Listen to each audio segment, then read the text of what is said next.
Et pendant ce temps, à Farana, c'est l'inquiétude face à la récurrence des vols de batteries des lampadaires. Une situation qui plonge les artères publiques dans l'obscurité totale. On fait le point avec Tamba Michel Ifono.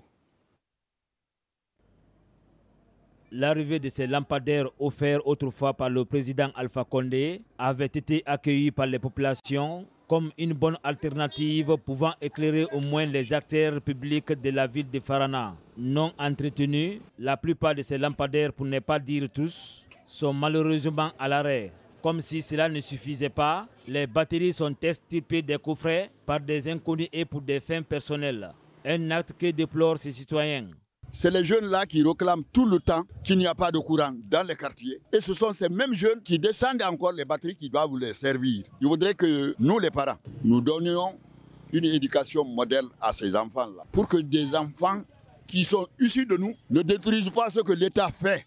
Plongés de nouveau dans le noir, les habitants de Farana Centre craignent de plus en plus pour leur sécurité. Face à cette situation, des pistes de solutions sont proposées par cet acteur de la société civile de la préfecture de Farana. Les autorités administratives, tant sur le plan local qu'au niveau national, doivent pouvoir s'impliquer pour rétablir ces panneaux. Quand c'est établi, mettre un système de sécurité de ces panneaux et aussi d'entretien de ces panneaux.